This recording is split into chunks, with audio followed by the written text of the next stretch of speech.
just before I jumped on here to give you the update of funny things that's going on in my world, I thought, oh, come on, Lise, brush your hair, put some makeup on.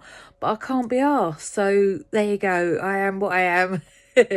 So please forgive me if this is all getting too much. Please just send me messages. Go, Lise, next time you're on a video, just for God's sake, put some makeup on, girl.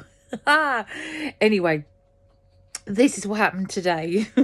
I'm chatting with my oldest best friend. So this is a beautiful girl, a lady now, obviously, a woman that I grew up with. So I've known her since I was born.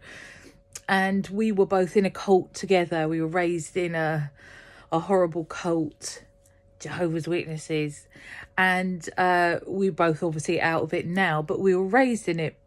So we were raised in a world that in a religion that they believe the world is going to end at any point, and they call that Armageddon. So we were raised with this kind of catastrophe. What will we do when the end of the world happens? You know, like kids, well, actually that's all, they still believe that. But as kids, we were raised with it. It's actually quite cruel, isn't it? It's really cruel. I think it's abusive to the mind. But it's what made me, that religion and what it did to our mind and our emotions is how fucked up they are with fucking up the brain and our emotions. It's actually what made me train as in my line of work, train as a counsellor, train in psychology, train in psychotherapy. And I've been doing it. I've been helping people in therapy and coaching for emotional intelligence for 20 years now. So I'm very proud of that.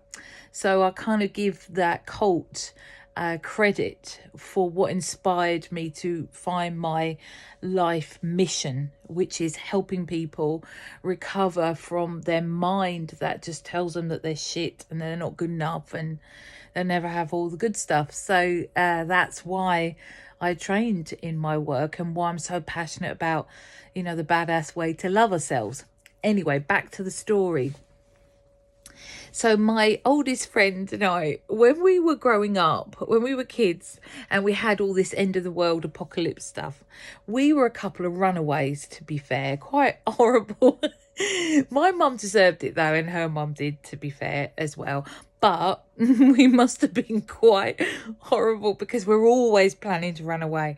I was always that little kid that was, getting a suitcase and planning to go and live in the woods with get a little bag and just put socks and pants in it. It was always about pants for me.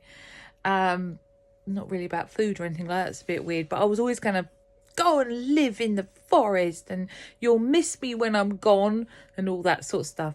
But anyway, Tracy and I, my friend, we were always the runaways. We were always planning to run away. So this is how our adult conversation went this morning.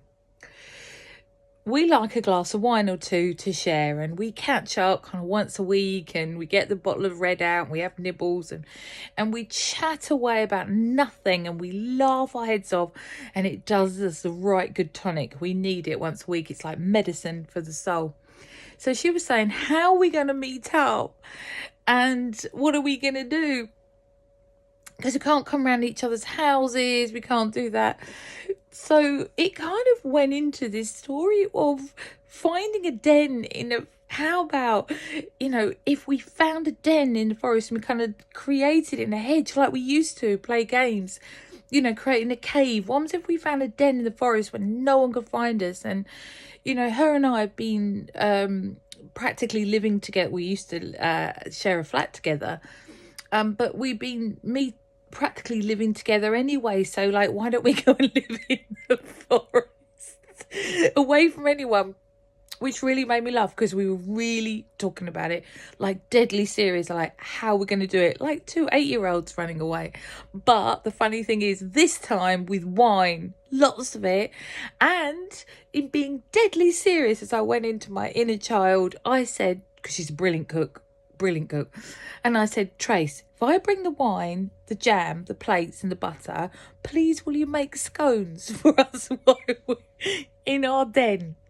So I guess, yes, we're not going in a den. We're not going to hang out together because I know it's against the law now to hang out with your friends. But I wanted to update you on the sort of conversations I'm having that are keeping me sane.